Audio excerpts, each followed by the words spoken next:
Il serait fort utile pour une femme de connaître la vie et les sensations de l'autre sexe, tant les hommes sont pour nous un continent étranger, aux mœurs fort éloignées des nôtres. Sans doute, ma reine, mais je ne vois pas comment ça serait possible. Bianca, il faut que je te parle de quelque chose, mais tu dois me jurer le secret le plus absolu, surtout envers les hommes. Oui, jure, je le jure. Les femmes de notre famille, nous avons un secret.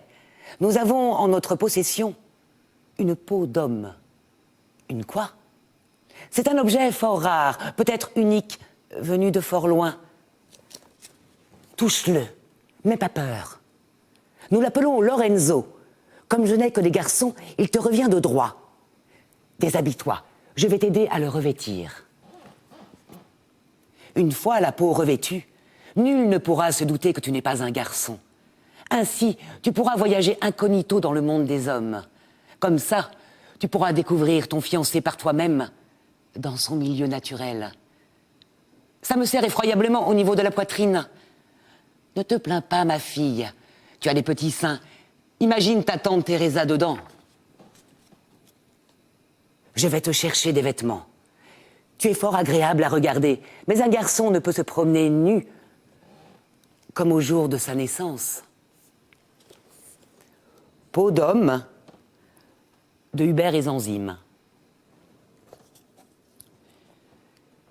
Il était une fois un homme qui croyait que tout lui appartenait. Un jour, il décida d'aller faire l'inventaire de ce qui était à lui. « Tu es à moi », dit Fausto à la fleur. « Oui, dit la fleur, je suis à toi. » Rassuré, Fausto se remit en marche. « Tu es à moi », dit-il au mouton. « Oui, répondit le mouton, je suppose. » Satisfait, Fausto continua son chemin. Fausto passa bientôt devant un arbre et déclara « Arbre, tu es à moi. » L'arbre répondit « Bon, d'accord, je peux être à toi. » Et l'arbre s'inclina devant l'homme. Fier, Fausto repartit, heureux d'être le propriétaire d'un mouton, d'une fleur et de son arbre. Le destin de Fausto, une fable en images d'Oliver Jeffers.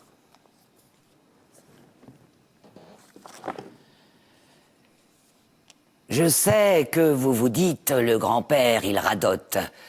Mais c'est important que vous en soyez conscient. Je sais que tu l'es déjà, Adrien. Ouais, bien sûr. Il faut aussi que ce soit votre cas, les filles. Vous êtes le futur de la famille et de l'entreprise, surtout toi, Eda. D'ailleurs, on avait évoqué le fait que tu puisses travailler à mi-temps avec nous cette année. Tu y as réfléchi? C'est-à-dire qu'avec les cours l'an prochain, je risque de ne pas avoir beaucoup de temps. Quand on veut avoir le temps, on le prend. Tu sais, regarde ta mère. Elle travaillait quand elle avait ton âge et ça s'est très bien passé. C'est vrai. Mais maman était à l'université. Évidemment qu'elle était à l'université. Où est-ce que tu comptes aller? Eh bien, puisqu'on en parle, il y a quelque chose que je dois vous dire, tout le monde. Je sais pas ce que tu vas annoncer, mais tu es sûr que c'est le bon moment? Il n'y a pas vraiment de bon moment, j'imagine. J'ai passé le concours de la Haute École de médecine et j'ai été prise. Waouh! Oh, bravo, Eda! Très forte, ma sœur! Maya, tu étais au courant? Non, je viens juste de recevoir ma lettre d'admission. J'ai préféré n'en parler à personne avant d'être sûre. Même à nous, elle l'a pas dit. Ouais, désolé les filles, t'inquiète. Même à tes sœurs, alors que vous êtes si proches. Comment ça se fait? Tu culpabilisais de les abandonner? Pardon? Tu veux juste paraître spécial par rapport à elle? Ou bien, tu penses que tu vaux mieux que nous tous? Baume du tigre, de Lucie Quéméner. Voilà, c'était 3 courts extraits des 3 ouvrages qui vont être débattus maintenant sur le plateau de la Plume démasquée. C'est à toi, Julien, avec tes invités. Sophie de Ratulde, comédienne et lectrice à voix haute, nous a régalé une nouvelle fois de ses lectures. Merci Sophie. Téléspectatrices, téléspectateurs, lectrices, lecteurs, bienvenue sur notre plateau de la plume démasquée. Nous accueillons aujourd'hui sur notre plateau Céline Gardet, qui est bibliothécaire à Montreuil. Bonjour Céline. Lucille Milsando, attachée aux collectivités La Générale du Livre. Bonjour. Viviane Durand, orthophoniste en CMPP à Paris et Nanterre. C'est tout à fait ça. Et bien sûr, la stupéfiante, la fulgurante Camille Olivas, qui nous régalera de sa chronique à la fin de l'émission, évidemment. Donc aujourd'hui, nous avons un très beau choix de livres, un choix où on peut dire que finalement le patriarcat en prend un peu plein les moustaches avec ce choix, à tel point que je me suis demandé si j'allais venir avec la mienne. Mais voilà, je plaisante évidemment, mais c'est bien fait pour lui en même temps, on en est bien content. Donc nous allons commencer avec Baume du Tigre de Lucie Kemener, et c'est Céline Gardet qui va nous parler de cet ouvrage. Tout à fait, donc c'est une bande dessinée, une première bande dessinée écrite par Lucie Kemener.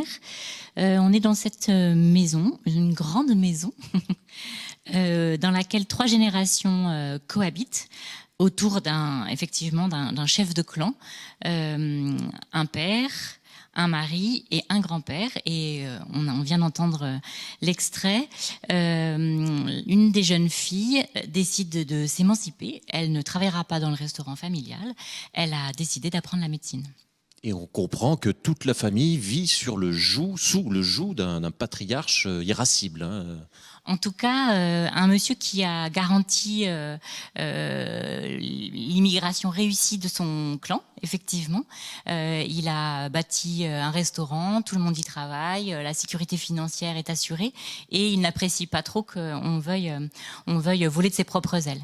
Mais donc du coup, cette Eda, elle va pas du tout renoncer. Elle s'embarque pour la ville. Elle embarque au passage une partie de ses sœurs, et puis elle va effectivement apprendre la médecine. Isolée d'abord, même si elle tient au courant la maman par le téléphone régulièrement, et puis elle va surtout pouvoir finalement bénéficier du savoir-faire de sa grand-mère qui avait abandonné au moment de la révolution culturelle en Chine sa connaissance de la médecine traditionnelle chinoise, et puis qui là, au moment où Eda va ouvrir son cabinet, se décide à venir la rejoindre et puis lui transmettre son savoir-faire. Donc du coup, c'est à la fois une bande dessinée autour de ce motif de l'immigration, avec une jeunesse qui est la 3e génération, et puis un très beau livre sur comment on peut conjuguer les deux, son ailleurs et puis son aujourd'hui. Merci beaucoup. Lucille, Viviane, vous avez des réactions par rapport à ce livre ? Viviane ? Ou non, Lucille. Moi, je le connaissais pas du tout. Je l'ai découvert et j'ai beaucoup aimé. Surtout, j'ai trouvé qu'il était plein de nuances. Je trouve que le fait que toutes les générations se confondent, ça apporte vraiment beaucoup. Ça nous dit qu'effectivement, il est important de s'émanciper, mais qu'il y a différentes façons de s'émanciper. Donc, j'ai beaucoup aimé ce regard-là. Viviane ? Alors moi, j'ai commencé par me perdre, c'est-à-dire que je ne savais pas qui était qui. Les relations familiales, j'ai jamais été très forte. Et du coup, j'ai carrément fait un arbre généalogique. Alors, je l'ai crayonné, c'était pour moi. Vraiment, voilà, c'est un peu... Mais au moins, j'ai pu me repérer. Et à partir ça a été ma voie d'entrée, en fait, dans ce livre-là. Et d'autant plus qu'il y a des incises où on nous raconte l'histoire du grand-père. Et finalement, c'est marrant parce que c'est de l'ordre du « en même temps » ou de l'ordre du... Oui, mais vous ne savez pas tout. C'est-à-dire, par rapport à ce patriarche qui a l'air un peu autoritaire, on nous dit, oui, mais attention, voilà son histoire. Et d'un coup, les choses deviennent bien plus nuancées. Et en cela, je l'ai trouvé très intéressant, très intéressant, très fort. Et de la même façon que vous avez crayonné votre arbre généalogique, c'est vrai que les crayonnés dans cet ouvrage sont importants parce que ils donnent une vibration et une façon et nous autorisent à nous approprier un peu ces histoires. On sent la mine de crayon et du coup ça permet de rentrer dans une intimité qui est vraiment intéressante. Et puis Baume du Tigre, c'est quand même effectivement un beau titre pour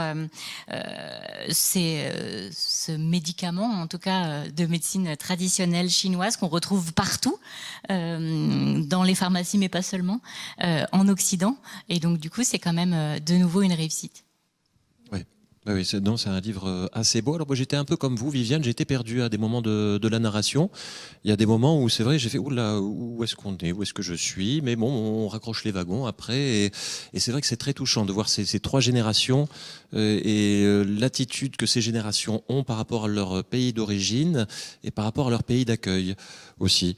Ça, c'était extrêmement touchant, et comme vous avez très bien dit, Lucille, il y a plusieurs façons de s'émanciper, et on touche du doigt ce problème-là à ce moment-là. Puis il y a cette espèce de maison improbable, moi, qui m'a vraiment interrogé aussi au tout début, où en fait ils ont une grande maison qui est en haut d'une falaise. Ça m'a fait penser à Psychose, le film d'Hitchcock, où on se dit qu'il va se passer un drame, quelque chose de terrible, avec ses 4 filles. Voilà, il y a quelque chose d'un peu. Je pense que c'est surtout, peut-être ça représente surtout le cocon, finalement. Elles sont un peu enfermées, et ça c'est peut-être la double, c'est en même temps un cocon, en même temps une prison, peut-être aussi un peu. Oui. Oui, la cage dorée. Et en même temps, il faut en sortir, et parfois se brûler aussi un peu les ailes. D'ailleurs, il y a une des sœurs, je crois, qui n'aura pas un destin forcément heureux, il me semble, dans la bande dessinée. Alors, on va peut-être pas en dire. Non. Restons discrets sur l'aventure de cet ouvrage. Peut-être nous pouvons passer au destin de Fausto, de Oliver Jeffers, qui était l'auteur de Perdu retrouvé, de Coincé. Et là, c'est le destin de Fausto. Alors, qui est ce Fausto ? Ce Fausto est un archétype, du coup. Puisque c'est une fable, on travaille sur les archétypes. On est avec de l'essentiel, pas du réel. Et c'est bien le destin, et ça n'est pas la vie de Fausto. Et heureusement, parce que je pense que sinon, ça serait assez insupportable, notamment l'issue pour Fausto. Et donc, Fausto est, comme nous l'a très bien lu Sophie Dratul, le possesseur de l'univers, on va dire. Tout lui appartient. Il se place comme ça dès le début. Et vraiment, c'est il en a le costume d'ailleurs, il en a les moustaches, il en a la pose. Oui, c'est un patriarche moustachu. C'est ça. Et son expression favorite étant « c'est qui le patron ?», on peut aussi le voir en chef d'entreprise très autoritaire. Voilà. Enfin, il incarne pas mal de caractéristiques qu'on a du mal des fois à supporter. Et je pense qu'au fil du temps, il sera assez insupportable dans ce livre aussi. Alors, le propos, c'est donc de faire l'inventaire, comme ça nous est dit dans cette première page, de toutes ces possessions. Sauf que, bien sûr, il n'y en a jamais assez. Et donc, vous savez que je travaille en CMPP avec des enfants qui sont un petit peu en délicatesse avec le réel, des fois. Donc, c'est important pour eux de rencontrer des livres absolument impeccables, remarquables. Celui-là en fait partie. Du coup, on emboîte le pas à Idir, qui est un petit garçon avec lequel j'ai travaillé, je travaille encore, qui est en CE1, qui a 7 ans, 9 mois, et qui, dès le départ, commence à trouver que cette accumulation de biens, vraiment, ça commence à faire beaucoup. Alors, quand on arrive à la montagne, après avoir eu le mouton, dans le désordre, la fleur, le mouton, peut-être petit clin d'œil à... Petit Prince, mais c'est comme... J'ai vu un Petit Prince inversé, oui. C'est ça, moins détendu. En négatif, ouais. Et puis l'arbre, et puis la forêt, l'arbre qui cache la forêt, et puis le lac, et on arrive à la montagne, et la montagne résiste, et alors Fausto est complètement, regardez ça, graphiquement débordé par sa colère, On va dire peut-être débordé par son ego aussi. En tout cas, Idir, à ce moment-là, nous dit « Oh là là, c'est vraiment une colère ». Je pense qu'Idir s'y connaît en colère. Donc, finalement, la montagne s'incline, finalement, nous dit le texte. La montagne s'incline quand même, accepte. Et Idir, à ce moment-là, constate « Oh non, alors là, c'est une maladie ». Quelle justesse, quelle justesse de commentaire. Et puis, bien sûr, ça ne suffit pas. Donc, que fait Fausto ? Eh bien, il s'embarque sur l'océan pour aller mettre son empreinte également sur l'océan. Le texte dit « ça ne suffisait pas ». Idir commente aussi en disant « oh là là, il ne pense vraiment qu'à lui-même ». Et on fait voile, si j'ose dire, on fait moteur plutôt, parce que c'est un bateau à moteur avec Fausto. Et le texte nous dit, au bout d'un moment, l'océan dit doucement, parce qu'au départ, l'océan ne répond pas quand même. L'océan dit doucement, etc., etc. Et vous constatez que, comme dans certaines pages, il n'y a que du texte, pas d'image. ce qui est quand même assez interloquant. On ne s'attend pas à ça, surtout dans un album de ce format-là, enfin comme ça. Et Idir, à ce moment-là, me dit « Ah, il n'y a encore pas d'images. Peut-être elles sont effacées. » Ça fait ça, des fois, dans les vieilles légendes. Vous voyez, la construction de cet album nous a bien installés dans une histoire, dans une fable. On est bien dans du récit, on n'est pas dans le réel. Et du coup, ça embarque même ces enfants qui sont, a priori, pas toujours très très bien repérés, encore une fois. Puis on arrive au moment où Fausto, bien sûr, à nouveau clame et réclame sa possession, et dit qu'il va taper du pied, qu'il va être débordé de colère vis-à-vis de cet océan qui ne veut pas se soumettre. Et Idir dit, attention, s'il tape du pied dans l'océan, il risque de tomber. Il n'a pas vu les pages suivantes. Hein. Oui. De se noyer s'il ne sait pas nager. Et bien sûr, Fausto ne s'arrête pas là, enjambe le bastingage, et ce qui devait arriver arriva. Le texte ne nous dit rien, heureusement, Plouf. Mais tout est donné à voir. Plouf. Et Idir dit, voilà, il se noie. Eh oui, merci beaucoup. Merci Céline. Lucille, une réaction par rapport à ce livre? Alors moi, j'apprécie beaucoup les tonalités du travail de Jeffers habituellement. Et c'est vrai que là, moi, j'étais un tout petit peu dérangée. On en a discuté un petit peu avant. Par la tonalité très douce, finalement, des illustrations, même si, effectivement, il y a un peu de rose fluo sur la colère, pour qu'elle ait un peu de punch. Mais c'est vrai que j'étais moi-même un peu surprise de m'attacher finalement à ce Fausto, qui pourtant, intellectuellement, j'estime qu'il fait fausse route. Mais en tout cas, il avait un petit côté vieux débonnaire, pas complètement désagréable. Et peut-être j'avais imaginé quelque chose de plus tempétueux. Mais voilà, mais en tout cas, c'est son registre et c'est absolument délicieux quand même. Lucille? Moi, j'ai été choquée par la fin. Non, mais je l'ai trouvé incroyable. Je trouve qu'il est, il est, comment dire, il interpelle vraiment. J'ai trouvé assez fort. Et ces pages blanches, j'ai trouvé qu'elles étaient très parlantes. Le fait qu'il veuille tout le temps accumuler et que finalement les pages soient blanches, j'ai trouvé que c'était assez très, très intelligent. Ouais, il y a quelque chose de presque métaphysique dans cet ouvrage, vraiment.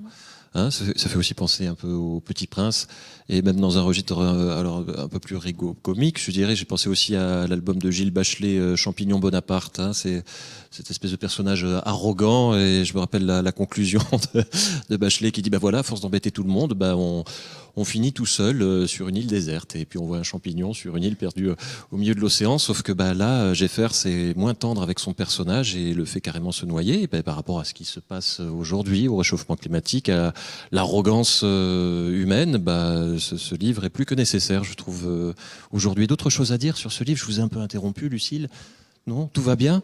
Alors nous allons pouvoir passer à Peau d'homme, de Hubert et Zanzim, j'ai bien dit? Alors Lucille, c'est à vous. Alors, voilà, je voulais vous présenter Peau d'homme. Pour commencer, je voudrais juste dire que moi, je trouve que c'est un très très bel objet avec une couverture, je trouve, qui est très très très belle. Voilà. Réussi, oui. Alors, Peau d'homme, c'est l'histoire de Bianca. Bianca, c'est une jeune fille qui vit, on va dire, c'est la fin du Moyen-Âge, le début de la Renaissance, qui vit à Florence. On pense que c'est Florence, en tout cas une ville italienne. Et elle est donc c'est une jeune femme qui est en âge de se marier. C'est une jeune femme de bonne famille, et donc on lui a trouvé un jeune homme de bonne famille, Giovanni, pour se marier. Alors ce Giovanni, c'est un jeune homme de bonne famille, il est plutôt beau, il a plutôt bonne réputation, donc en soi elle n'a pas grand-chose à lui reprocher, et elle n'a pas grand-chose à lui reprocher aussi parce que tout simplement elle ne le connaît pas. Et donc en fait son souci entre guillemets, c'est que elle aurait bien aimé connaître l'homme avec lequel elle va se marier. Et donc, Bianca se fait inviter par sa marraine. Sa marraine lui demande de venir chez elle. Et sa marraine va lui donner, comme on l'a vu dans l'extrait tout à l'heure, une peau, littéralement une peau d'homme qui s'enfile comme une combinaison finalement. Et elle devient Lorenzo. Et grâce à cette peau, en fait, elle va pouvoir vivre des choses qu'elle ne peut pas, premièrement vivre des choses qu'elle ne peut pas vivre en tant que femme. Et ce n'est pas juste un déguisement, c'est-à-dire que dès qu'elle met Oui. cette peau, elle se transforme en homme. C'est-à-dire que c'est bien elle, mais elle a complètement l'apparence d'un homme. Et elle, donc voilà, elle se fait appeler Lorenzo.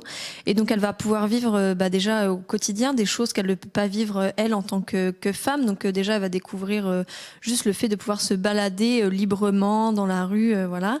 Et aussi elle va découvrir tout un monde, aussi beaucoup le monde de la nuit qu'elle ne peut pas fréquenter. Voilà, elle va pouvoir sortir dans des bars, dans ce genre de choses. Et surtout, elle va pouvoir approcher son futur mari. Donc, elle va pouvoir découvrir Giovanni dans son milieu naturel, on va dire. Et donc, elle va se rendre compte que c'est un homme doux, un homme drôle, avec qui elle aime passer du temps et ils s'entendent très bien.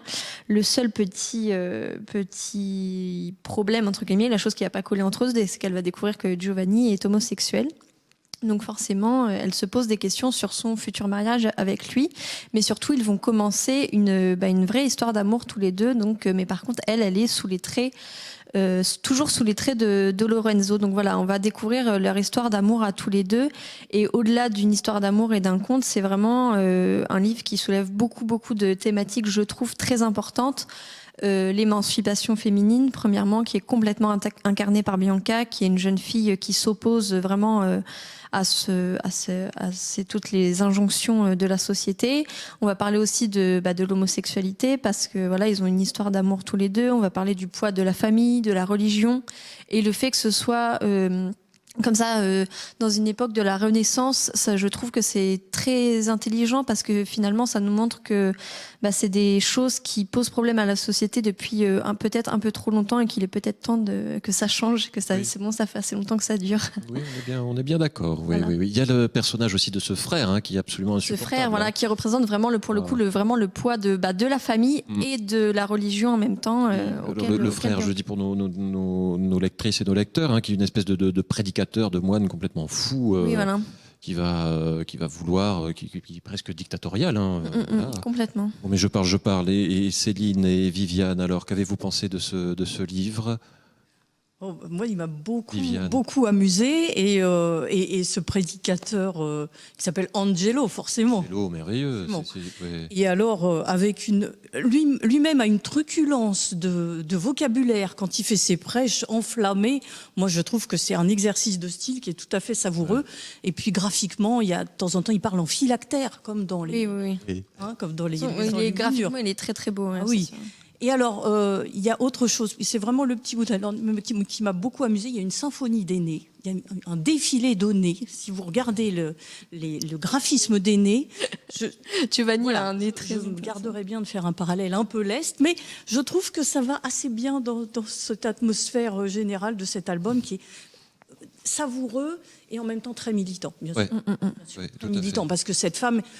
Dit autrement, elle empoigne vraiment, on ne peut pas dire autrement, elle empoigne son destin, elle aussi, et elle ne scie pas, quoi. Elle ne baisse pas la tête, elle dit, elle est courageuse, parce que cet homme, finalement, il la regarde peu. Tout à fait, bien sûr, oui, il n'est pas du tout intéressé par elle, et c'est une grande souffrance pour elle, oui, on le voit bien. Céline ? Oui, il y a toute cette question de la transformation aussi, vraiment et presque de la transgression. Mais il y a cette jeune femme qui s'aime aussi dans cette nouvelle identité qu'elle se construit, dans cette autre vie. Et puis avec des allers-retours qui sont de plus en plus compliqués finalement. Et quel être elle est finalement est-ce qu'elle est cette jeune femme, même si elle est tonique, est-ce qu'elle est cette jeune femme avec cette douceur qu'elle arrive à incarner aussi assez naturellement en homme, et puis donc qui être vraiment, garder la peau, l'enlever, un entre-deux, et je trouve que c'est intéressant aussi cette question identitaire. Oui. Comme disait Boris Vian, ne vous mariez pas les filles, ne vous mariez pas. Voilà, ça parle aussi quand même beaucoup du mariage, et de ce fait qu'à l'origine c'était quand même un contrat, et puis un contrat pas du tout, pas d'histoire d'amour, on rencontrait son promise, sauf que les garçons avaient le droit d'aller vivre leur passion ailleurs, et les femmes non, ce qui fait quand même une différence assez notable, et je trouve que ce livre le montre bien, cet ouvrage, et en plus avec beaucoup d'humour. Moi, j'aime beaucoup les réformes, peau d'homme, peau d'âne, ils reprennent vraiment les codes du conte, et de l'histoire complètement imaginaire. Et en plus, alors c'est marrant parce qu'elle commence en disant, alors je vous raconte une histoire vraie, c'est une histoire... Donc j'ai trouvé ça assez marrant, oui, assez intéressant. Et le franc-parler aussi, le franc-parler d'arrière-cour, en fait, de ces femmes entre elles, est toujours aussi une bonne...